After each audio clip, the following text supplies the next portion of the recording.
Varahi silks వారి grand festive celebrations పొందండి 10,000 రూపాయలు ఆపై కొనుగోలుపై బంగారు నాణెం ఉచితంగా. అందరికీ నమస్కారం. నేను Swaroopa Potlapalli. Welcome to Suman TV. Prajashanti party వ్యవస్థాపకులు, global peace initiative founder KA Paul గారు అమెరికాలోని కాన్సాస్ స్టేట్ సెనేట్ లో అద్భుతమైన ప్రసంగం చేశారు. ప్రపంచవ్యాప్తంగా జరుగుతున్న 58 దేశాల్లో యుద్ధాన్ని ఆపాలని, భారత్ అమెరికా దేశాల మధ్య బంధాలు బలపడాలని ఆయన ఆకాంక్షించారు. అయితే ఆయన స్పీచ్ కు అమెరికా అధ్యక్షుడు డొనాల్డ్ ట్రంప్ ఫిదా అయిపోయారు. ఏకంగా క్లాప్స్ కొట్టి మరీ అభినందనలు తెలిపారు. అమెరికా దేశంలో కేఏ పాల్ కి ఇంత విలువ, గౌరవం దక్కుతుంటే ఆయన పుట్టిన గడ్డ మీద మాత్రం ఆయనకు విలువ దక్కట్లేదని చాలా మంది సోషల్ మీడియాలో ఆవేదన వ్యక్తం చేస్తూ ఉన్నారు. ప్రస్తుతం నాతో పాటు జూమ్ కాల్ లో అమెరికా నుంచి లైవ్ లో మనతో మాట్లాడడానికి రెడీగా ఉన్నారు కేఏ పాల్ గారు. ఆయనతో మాట్లాడదాం. సార్ నమస్తే. నమస్తే, బాగున్నారా? బాగున్నాను సార్. ఇంత అర్ధరాత్రి అయినా సరే మాకు ఇంటర్వ్యూ ఇస్తున్నందుకు ముందుగా thanks. God bless you, God bless you. Sir, Kansas state లో మీరు సెనేట్ లో చేసిన అద్భుతమైన ప్రసంగం అందరినీ ఆకట్టుకుంటోంది. ఇంతకీ అక్కడ మీరు ఏం ప్రార్థన చేశారు, ఎలాంటి ప్రసంగం చేశారు? ఇప్పుడు ప్రపంచంలో 197 దేశాలు ఉన్నాయమ్మా, యునైటెడ్ నేషన్స్. ఇంకొక 20 టెరిటరీస్ లాంటి కాన్ఫ్లిక్టెడ్ కంట్రీస్ ఉన్నాయి, యుఎన్ రికగ్నైజ్డ్ కానివి. అందులో 197 దేశాలు కూడా ఏదో ఒక యుద్ధంలో నిమగ్నం అయిపోయి ఉన్నాయి. ఉదాహరణ, రష్యాకి సపోర్ట్ చేసిన చైనా, నార్త్ కొరియా, ఇరాన్ అయితే రష్యాకి అపోజ్ చేసిన ప్రపంచ దేశాలన్నీ ఒకటైపోయి 2 భాగాలుగా విడిపోయి, రష్యా ద్వారా ఇప్పుడు 3వ ప్రపంచ యుద్ధం అవుతుందని 3 సంవత్సరాల నుంచి అనేక ప్రార్థనల ద్వారా నేను 2 దేశాలకి 1994 నుంచి వెళ్తున్నాను కాబట్టి, రష్యా, యుక్రెయిన్. 94లో కూడా నేను అక్కడ శాంతి కోసం చాలా కష్టపడి కన్విన్స్ చేశాను. అప్పుడు పుటిన్ లాంటి పిచ్చోడు లేడు, కొంచెం మంచి ప్రెసిడెంట్ ఉండేవారు. ఇప్పుడు అందరూ ఈగోతో నేను గొప్ప, నేను గొప్ప, మా దేశం గొప్ప, మా దేశం గొప్ప అని మొత్తం మీద కోట్ల మంది ప్రజలు చంపేస్తున్నారు. అమెరికాకు $3 ట్రిలియన్ ఆదాయం వస్తుంది. అంటే మన దేశ బడ్జెట్ ఎంతో దానంత ఆదాయం అమెరికాకి యుద్ధ సామగ్రి ధర వస్తుంది. అందుకనే 58 పెద్ద దేశాలు, 197 దేశాలు కలిసిపోయి యుద్ధం వద్దు అన్న దేశం ఒక్కటి కూడా లేకుండా. ఒకప్పుడు నార్వే ఉండేది, ఇప్పుడు ఆ నార్వే కూడా సైలెన్స్ అయిపోయింది. యుద్ధాలు చేసిన వాళ్ళకే శాంతి బహుమతులు ఇస్తున్నారు. సో ప్రపంచం అంతా పాడైపోబట్టి మరి దీనికి ప్రధాన దేశమైన అమెరికాయే మార్గం చూపించాలి కనుక నేను ఇప్పుడు అమెరికాలో ఉన్నాను. ఈ ప్రార్థన ఏంటి అంటే, అర్జెంటుగా 58 దేశాలు యుద్ధాలు ఆపాలి. దాన్ని ఏ విధంగా ఆపుతాం? 1 ప్రార్థన ద్వారా, 2 అందరూ కూర్చొని చర్చని ద్వారా, 3 ఈ ఎక్కడెక్కడ ఈగోయిస్టిక్ కంట్రీస్. మొన్న వెనజువేలాలో జరిగిన దాడిని మనం చూసాం, దాన్ని నేను తీవ్రంగా ఖండించాను. ఒక దేశం ప్రెసిడెంట్ ఇంకో దేశానికి వెళ్ళి 116 మందిని చంపేసి రాత్రి మీద ప్రెసిడెంట్ ని టెర్రరిస్ట్ లా కిడ్నాప్ చేసి ఎత్తుకొచ్చి ఆ దేశంలో ఉన్న సమురు ఆయిల్ మాది అని వీళ్ళు దోచుకోవడం అన్నట్టుగా ప్రపంచం భావిస్తుంది. అసలు అమెరికాకి ఇరాక్, ఆఫ్ఘనిస్తాన్ యుద్ధం ద్వారా 8 ట్రిలియన్, అంటే మన దేశం 3 సంవత్సరాల బడ్జెట్ లాస్ వచ్చింది. సో అమెరికాకి ఎంత లాస్ వచ్చింది చూడండి అని రిపబ్లికన్స్, డెమోక్రాట్స్ అక్కడ స్పీచ్ ప్రేయరే కాదు నేను చేసింది. ముఖ్యంగా 3 రోజులు, ఇది 4వ రోజు, రాత్రి పగలు చర్చలు జరుపుతున్నా. ఇరు పక్షాల వారు ఏకగ్రీవంగా ఎస్ మీరు చెప్పింది రైట్. ఎందుకంటే నేను అమెరికా వచ్చిన కొన్ని వేల మంది భారతీయులు ఉండేవారు, ఇప్పుడు దాదాపు 60 లక్షల మంది ఉన్నారు. అప్పుడు అమెరికాకి అప్పు కేవలం 4 ట్రిలియన్ మాత్రమే, ఇప్పుడు 40 ట్రిలియన్ అయింది, 10 రెట్లు. మంచి అవకాశం చూసుకొని చైనా ప్రపంచాన్ని అంతటిని దోచుకుంటుంది. మన భారతదేశ భూములనే దోచేసుకుంటుంది. కొన్ని లక్షల కోట్లు విలువైంది, అడిగేవాడు లేడు. మన దేశం అమెరికాతో కలిసి China, Russia, north Korea, Iran వచ్చి నుంచి థ్రెట్ ని ఎదుర్కొని ప్రపంచం అంతటికి శాంతి తేవడానికి మన ఒక్క దేశమే సరి అయినగా. నేను దాదాపు 44 సంవత్సరాల నుంచి శాంతి సమిట్లు పెడుతున్నాను కాబట్టి 155 దేశాలు. మరలా మన దేశం అమెరికా ఒకటవ్వాలి, శాంతి కొరకు, మంచి కొరకు, నీతి కొరకు. ఎందుకంటే అమెరికా ఎంతో చారిటీలు చేసింది ప్రపంచంలో, ఇప్పుడు అది తగ్గించేసి యుద్ధాలు ఎక్కువైపోయాయి. అది చెప్పడానికే దేవుడు నన్ను పంపాడు. నేషన్ ఫస్ట్ స్లోగన్ తో డొనాల్డ్ ట్రంప్ ముందుకు వెళ్తున్నారు. ఆయన ఎప్పుడు ఏ నిర్ణయం తీసుకుంటారో అని చాలా దేశాలు భయపడుతూ ఉన్నాయి. అయితే మీ స్పీచ్ ప్రేయర్ తర్వాత ఆయన చాలా హ్యాపీగా ఫీల్ అయినట్టుగా కనిపిస్తోంది. ఆ తర్వాత ఆయన రియాక్షన్ ఏంటి? మీతో ఏం మాట్లాడారు డొనాల్డ్ ట్రంప్? నేషన్ ఫస్ట్ కాదమ్మా, అదంతా పిచ్చోడి చేతిలో రాయున్నట్టు ఆయన పిచ్చి పిచ్చి పనులు చేస్తున్నారు. దాదాపు గాజాలో ఉన్న వాళ్ళందరినీ నేను ఈజిప్ట్ పంపించేస్తాను, జోర్డన్ అరే గాజా దేశంలో ఉన్నోళ్ళు పంపడానికి నువ్వెవడివి? అడిగినోడు లేక, చెప్పినోడు లేక. సో మంచిగా నేను ప్రయత్నిస్తున్నాను. విన్నప్పుడు ఒక నాతాను ప్రవక్త దావీదు తప్పు చేసినప్పుడు, ఇదిగో నువ్వు నరహత్య చేశావు, ఇంకొకరు స్త్రీని నువ్వు దోచుకున్నావు అన్నప్పుడు దావీదు మార్పు చెందాడు, దేవుడు క్షమించాడు. సో ట్రంప్ గారు మార్పు చెందాలని ప్రార్థనలు చేశాం, హెచ్చరించాను. 2020లో ఆయన వినలేదు. 280 కోట్ల మంది క్రైస్తవులు ఆయనకు మద్దతు ఇచ్చిన save America and the world from Trump అని నేను బుక్ రాసి ఆయనకు విరుద్ధంగా ఆయన కొరకు 2016లో ఏ రాష్ట్రాల్లో నేను క్యాంపెయిన్ చేశానో ఆయనకు విరుద్ధంగా క్యాంపెయిన్ చేశాను. 280 కోట్ల మంది క్రైస్తవులు ఒకటైనప్పటికీ ఆయన గెలిపించలేకపోయారు. ఎందుకంటే దేవుడే శాంతిని కోరుకుంటాడు కానీ యుద్ధాలను కోరుకోడు, మంచిని కోరుకుంటాడు కానీ కలహాలు కోరుకోడు. సో అందుకనే blessed are the peace makers అన్నాడు, నేనే నా శాంతిని మీకు ఇస్తానన్నాడు. అందుకనే ఫిబ్రవరి 22ని ప్రపంచ శాంతి సభ మద్రాసులో ఆదివారం మేము పెడుతున్నాం. ఈ వాచ్ చేస్తున్న ప్రతి ఒక్కరూ 10 మందికి చెప్పి ఆ శాంతి సభకు రావాలని నేను కోరుకుంటున్నాను. ఫిబ్రవరి 22ని globalpeacenow.com లో రిజిస్టర్ చేసుకోండి. ఒకవేళ రిజిస్ట్రేషన్ చేసుకోకపోయినా శాంతి రావాలి, శాంతి కొరకు నేను పని చేస్తాను, పీస్ పార్ట్నర్ అవుతాను నాతో పాటు. అంటే ఎందుకంటే మనం అందరం each one reach 10, each one reach 100, each one reach 1000. ఈ ప్రోగ్రామ్ ద్వారా 1,00,000 మంది చూస్తే ఒక్కొక్కరు 10 మందికి ఫార్వర్డ్ చేస్తే 10 లక్షల మంది చూస్తారు.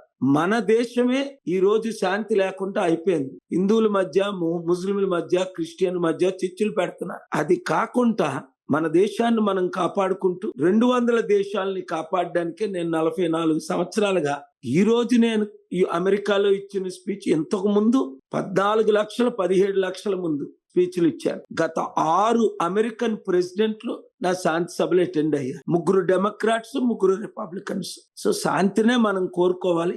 అమెరికా ప్రజలు కూడా శాంతినే కోరుకుంటారు. కేవలం కొంతమంది రాజకీయ నాయకులు యుద్ధ సామగ్రి అమ్మి మేము అగ్రరాజ్యం కదా అని అవినీతి పనులు చేస్తున్నారే తప్ప ప్రజలందరూ శాంతిని కోరుకుంటున్నారు. అందుకే మీరు చూశారు ఏ విధంగా అక్కడున్న పెద్దలందరూ, నాయకులందరూ నా ప్రార్థనలకు, నా మెసేజ్ కు ఎంత మంచి రెస్పాండ్ అయ్యారు. Republicans, Democrats, independents. అదే నేను సుడాన్ ముస్లిం కంట్రీలో 400 మంది పార్లమెంట్ మెంబర్స్ ఉంటుండగా ఒక సౌత్ సుడాన్ అని క్రిస్టియన్స్ కి సౌత్ ని ఇచ్చేశారు ఆ ప్రెసిడెంట్ గారు. ఆయన్ని జైల్లో పెట్టారు. ఖదాఫీ యుద్ధ సామగ్రిని ఆపేసినోడిని నరికి చంపేశారు. సడాం హుస్సేన్ నాకు ఇరాక్ లో శాంతి కావాలని డిసెంబర్ 23, 2002లో 18 సార్లు మేము కూర్చున్న తర్వాత, కలిసిన తర్వాత ఆయన శాంతి కొరకు సమర్పించుకుంటే జార్జ్ బుష్ దుష్టుడు, దుర్మార్గుడు ఆ దేశాన్ని సర్వనాశనం చేసేశాడు. అందుకే మక్కును చూపించుకోలేని పరిస్థితి ఆయనకి.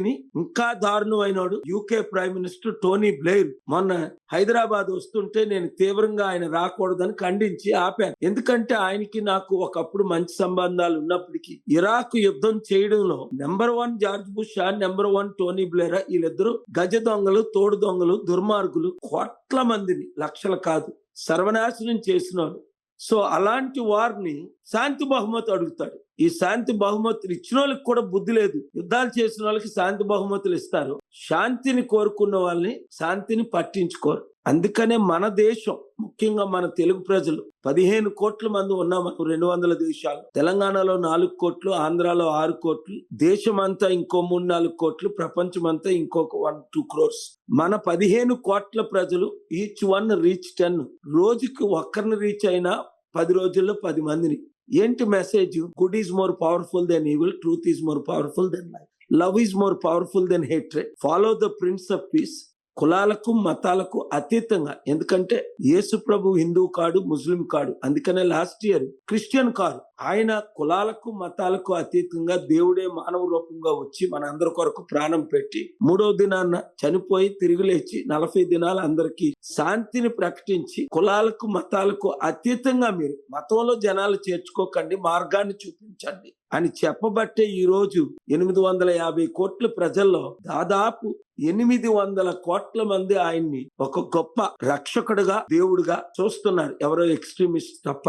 సో అదే మన భారతదేశం, అమెరికా ఒకటవ్వాలని, కలిసి యుద్ధాలు ఆపాలని, మంచి చెయ్యాలని, యుద్ధాల ద్వారా కోట్ల మంది అనాథులు అవుతున్నారు, వాళ్ళని కాపాడాలని, ఇప్పటి వరకు యుద్ధాల ద్వారా అనాథులైన మనం రక్షించాలని నేను ఇచ్చే బోధన. పాల్ గారు, అమెరికా వంటి అగ్ర రాజ్యాలు తమ స్టేట్స్ సెనేట్స్ కి పిలిచి మరి మీతో స్పీచ్లు ఇప్పించుకుంటున్నాయి. మీరు కూడా గ్లోబల్ పీస్ మిషన్ ద్వారా అనేక సేవా కార్యక్రమాలు చేస్తూ ఉన్నారు. అంతేకాకుండా ఈ మధ్య యమన్ దేశంలో కూడా నిమిషప్రియ అనే నర్స్ కి క్షమాభిక్ష కోసం మీరు ఆ దేశానికి వెళ్లి అక్కడి మత పెద్దలతో కూడా మాట్లాడారు. అలాగే ఒక పాలిటీషియన్ గా కూడా మీ వాయిస్ ని ఎప్పుడు వినిపిస్తూ ఉంటారు. ఇలా ప్రపంచ దేశాల్లో మీకు ఎంతో విలువ ఉంది, మీకు గౌరవం దక్కుతుంది. కానీ మీరు పుట్టిన భారతదేశంలో కూడా మీకు సరైన గౌరవం దక్కట్లేదు అని మీ అభిమానులు చాలా మంది ఆవేదన వ్యక్తం చేస్తున్నారు. దీని మీద మీ అభిప్రాయం ఏంటి? అమ్మా, ఎక్కడైనా రాజకీయ నాయకులు స్వలాభాల కొరకు ఇప్పుడు లక్షల కోట్లు దోచుకుంటున్న వాళ్ళు దోచుకునే దొంగలు అనకపోతే మంచి వాళ్ళని ఎలాగంటాం? అందుకే కదా నేను ప్రజాశాంతి పార్టీ పెట్టాను.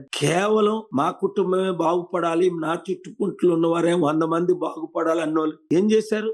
అలాంటి మంత్రుల మీద, ముఖ్యమంత్రుల మీద, ప్రధానమంత్రుల మీద మనం చూసాం. ఎలాగ నేపాల్లో రాజు కుటుంబానికి అగ్గంటించేసి ఎలా తగిలిశారో, ఎలాగ యూత్ ముఖ్యంగా నిరుద్యోగులు సహించలేకపోయారు. శ్రీలంకలో ప్రెసిడెంట్ మహేందర్ నా మిత్రుడిని ఎలాగ జనాలు తగిలి, ఎప్పుడో చెప్పాను ఆయన 25 years నుంచి, మీ స్వలాభాల కొరకు దేశాన్ని అమ్మకండి అని. అదే జరుగుతుంది మన దేశంలో. ఎమ్మెల్యేలు 100,000 కోట్లు, మంత్రులు లక్షల కోట్లు దాచుకుంటూ సర్వనాశనం చేస్తున్నారు రాష్ట్రాన్ని, దేశాన్ని. అది చేయకూడదనే నా బోధనలు, నా ప్రార్థనలు. అంతేకాకుండా వారు చేస్తున్న అవినీతిని నేను కోర్టుకు తీసుకెళ్లి రైతుల కొరకు, నిరుద్యోగుల కొరకు, స్టీల్ ప్లాంట్ ఉద్యోగుల కొరకు, నిమిషప్రియ లాంటి వారి కొరకు, ప్రవీణ ప్రగడాల లాంటి వారి కొరకు, అన్నిటికంటే 50 కోట్ల మందికి బెట్టింగ్ యాప్ ద్వారా దేశం అంతా సర్వనాశనం అయిపోతుంటే సుప్రీం కోర్టుకి వెళ్లి బెట్టింగ్ యాప్లు ఆపి పార్లమెంట్ లో ఆగస్టు 20 బిల్లు పాస్ చేయించి ఈ రోజు కొన్ని లక్షల మంది ఆత్మహత్యలు చేసుకోకుండా కాపాడడం జరిగింది. నిమిషప్రియ ఉరి శిక్ష నుంచి తప్పించడం జరిగింది. సో ప్రజలు నాతో ఉన్నారు. ఎవరు నన్ను 2-3 రాజకీయ నాయకులు 10 మంది తప్ప ప్రజలెప్పుడు, ఈవెన్ మన తెలుగు రాష్ట్రాల్లో కూడా, మన దేశంలో కూడా ప్రజలెప్పుడు నీతి నిజాయితీతోనే ఉంటారు, మంచితోనే ఉంటారు. ఇప్పుడు మీరు కింద కామెంట్స్ చూస్తేనే మీకు అర్థమైపోద్ది. నేను ఇక్కడ ఉంటుండగా అక్కడికి ఆ వీడియో వచ్చి దాన్ని అద్భుతంగా చిన్న యూట్యూబ్ ఛానల్లో 5, 6, 7 లక్షల మంది చూస్తున్నారు. ఆ కామెంట్స్ నేను ఫస్ట్ 100 చదివితే 100కి 100 అందరూ ఎప్రిషియేట్ చేసి సపోర్ట్ చేసిన వాళ్ళే. పొలిటికల్ పార్టీలు మార్పు లేవు గనక 7569441275 కి మీరు గ్రూపులు పెట్టండి అంటున్నాను. ఎందుకు? వచ్చే ఎలక్షన్ లోనైనా పూర్తిగా మార్పు తీసుకురావాలి, మంచి జరగాలి, రాష్ట్రాల్ని దేశాన్ని కాపాడాలి అనే ధ్యేయంతో నేను కృషి చేస్తున్నాను. వాచ్ చేస్తున్న ప్రతి ఒక్కరు కూడా ఒక 10 మందితో, 100 మందితో, 1000 మందితో, వారు సోషల్ మీడియా ద్వారా, వారుకున్న ఫాలోవర్స్ ద్వారా, ఇప్పుడు మీ ప్రోగ్రామ్ ద్వారా, ఇప్పుడు రాత్రి 2 అయింది నేను ఉన్నది అమెరికాలో. ఇప్పుడే 14-15 గంటల సిటీ వైడ్ టూర్ చేసుకొని వచ్చాను. ఎందుకు మీరు అడగగానే ఇంటర్వ్యూ చేస్తున్నాను అంటే, మంచి ఇంకా ప్రతి ఒక్కరూ చెయ్యాలని, ఈ నూతన సంవత్సరంలో నూతనంగా మన రాష్ట్రాలు బాగుపడాలి, దేశం బాగుపడాలి అని. ఈ దేశం బాగుపడదులే, మన రాష్ట్రాలు బాగుపడవులే, ఆ 2 కులాలే 2 మతాలే వెళ్తాయిలే అని నిరాశ చెందకుండా, నాకులాగా మీరు కూడా కులాలకు మతాలకు అతీతంగా, నేను ఒక బీసీ బిడ్డగా పుట్టి కులాలకు అతీతంగా దళితుల అమ్మాయిని పెళ్లి చేసుకొని అందరం మనం సమానమే, కులాల జోలికి పోకండి, మతాల జోలికి పోకండి, మానవత్వంతో బ్రతకండి, అందరికీ సేవ చేయండి. నేను లక్షల మంది అనాథులను ఆదుకున్నాను, మీరు ఒక అనాథకి హెల్ప్ చేయండి. ఈచ్ వన్ రీచ్ 1 లేదా రీచ్ 10. అది ఆ శాంతి సభ కొరకే ఫిబ్రవరి 22వ తారీఖుని, రాజకీయ సభ కాదమ్మా ఇది, కేవలం ప్రపంచ శాంతి సభ. మన దేశం నుంచి 200 దేశాలకి 2002 జూన్లో ఇండియా పాకిస్తాన్ యుద్ధం అవుతున్నప్పుడు ఏ విధంగా శాంతి సభలు పెడితే అనేక మంది ఎంపీలు, మంత్రులు వచ్చారు. ఇప్పుడు కూడా మంత్రులు, ఎంపీలు అందరూ వస్తారు, శాంతిని కోరుకునే ప్రతి ఒక్కరు. సో నా message is very simple. Let us work for peace, promote peace, care for the orphans and widows and the need. Thank you very much. Paul గారు, ఫైనల్ గా ఒక్క ప్రశ్న. 58 దేశాల్లో యుద్ధాలు ఎలా ఆగుతాయని మీరు 3 పద్ధతులు చెప్పారు. అందులో మొదటిది ప్రార్థన. ప్రార్థనతో ప్రపంచ దేశాల్లో జరుగుతున్న యుద్ధాలను ఆపడం సాధ్యమా? మీరు గ్లోబల్ పీస్ మిషన్ ద్వారా అనేక సేవా కార్యక్రమాలు చేస్తున్నారు. ప్రజాశాంతి పార్టీని కూడా మీరు స్థాపించారు. రాజకీయ నాయకుడిగా ఉన్నారు. కానీ ఇప్పుడు మీరు ప్రార్థన, మతం అంటూ మాట్లాడితే ఒక రాజకీయ నాయకుడిగా ఒక మతానికే మీరు పరిమితం అయిపోయే అవకాశం లేదంటారా? నేను ఎప్పుడు మతాన్ని ప్రమోట్ చేయలేదు, అందరికీ అది తెలుసమ్మా. అందుకే జగద్గురు స్వామి శంకరాచార్య 4 పీఠాలకి 2 పీఠాల అధిపతి ఎప్పుడో 2005 నుంచి చారిటీ సిటీకి వచ్చారు.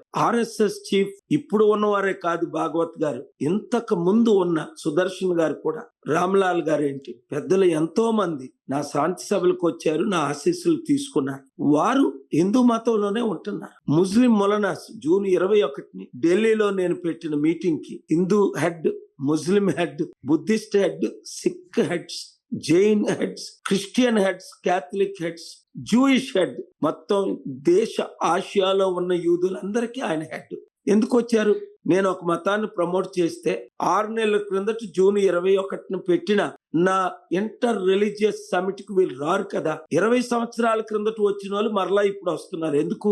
నేను మతాలకి అతీతం, నేను ప్రార్థనలు చేస్తున్నాను ప్రభుకి. ప్రజాశాంతి పార్టీ పెట్టానంటే కులాలకు అతీతంగా, ప్రాంతాలకు అతీతంగా పెట్టాను. కొంతమంది ఆంధ్ర ప్రాంతానికి చెందిన వారు ఉన్నారు, కొంతమంది కేవలం కేసీఆర్ గారు తెలంగాణ పార్టీకి చెందిన వారు మాత్రమే ఉన్నారు. నేను ప్రాంతానికి చెందకుండా, మా తాతలు కూడా కేసీఆర్ గారి తాతల వలె విజయనగరం గారు పుట్టినోళ్ళే. దాదాపు 44 సంవత్సరాలు నేను మన తెలుగు రాష్ట్రాలకి 29 రాష్ట్రాలకి సేవ చేస్తూనే ఉన్నాను. సో ప్రాంతాలకు, కులాలకు అతీతంగా మనం పనిచేయాలి. ప్రార్థనే కాకుండా యుద్ధాలు ఆపడానికి ఈ ప్రెసిడెంట్లందరిని ఎందుకు కలుస్తున్నాను? సెనెట్ ప్రెసిడెంట్లు కలిశాను, Republican presidents, Senate governors candidate, Republican candidates ని 9 మందిని కలిశాను. డెమోక్రాట్స్ లో ఉన్న top 3 Bernie Sanders, Cory Booker, Amy Klobuchar కలిశాను. రిపబ్లికన్స్ లో ఉన్న John Thune, Ted Cruz, Lindsey Graham పెద్దల్ని కలిశారు. సో అందరూ నన్ను గౌరవిస్తున్నారు, అందరూ కలుస్తున్నారు. ఇప్పుడు నేను ఇండియా వచ్చిన కాంగ్రెస్ పార్టీ నాయకులు, బీజేపీ నాయకులు, మన బెట్టింగ్ యాప్ లో కూడా అందరూ మద్దతు ఇచ్చారు. ఆగస్టులో పార్టీలకు అతీతంగా ఢిల్లీలో నేను గ్లోబల్ పీస్ సమిట్ పెట్టాను. కాంగ్రెస్ ఎంపీ, సీనియర్ ఎంపీలు మల్లు రవి గారు లాంటి వారు వచ్చారు. BJP senior MPs Parshottam Rupala గారు, అలాగే సిపిఐ సంతోష్, సిపిఎం అందరూ, బీఆర్ఎస్ పార్టీ రవిచంద్ర గాయత్రి గారు వచ్చారు. అలాగే పొలిటికల్ పార్టీగా మనకు మద్దతు ఇవ్వకపోయినా సమిట్ పెడితే ఇప్పుడు కేసీఆర్ గారు, కేటీఆర్ గారు మద్దతు ఇస్తారు. రేవంత్ రెడ్డి తమ్ముడు తప్పకుండా మద్దతు ఇస్తారు. శాంతిని అందరూ కోరుకుంటున్నారు. అసలు నేను చెప్పే విధానంలో వీళ్ళు చేసుంటే నేను పొలిటికల్ పార్టీ పెట్టకపోదును. రాష్ట్రం, దేశం కొరకే నేను పార్టీలకు అతీతంగా మనం ముందుకెళ్దాం. Thank you very much. శాంతి స్థాపనకు కృషి చేస్తానని, అలాగే వివిధ దేశాల్లో జరుగుతున్న యుద్ధాలను ఆపడానికి ఆయా దేశ అధ్యక్షులను కూడా కలుస్తానని చాలా చక్కగా వివరించారు. అలాగే నేను మతాలకు అతీతమైన వ్యక్తినని, అలాగే కులాలకి అతీతంగా, ప్రాంతాలకు అతీతంగా పనిచేస్తానని చాలా చక్కగా చెప్పారు కేఏ పాల్ గారు. థ్యాంక్ యూ సో మచ్ అండి. Thank you very much.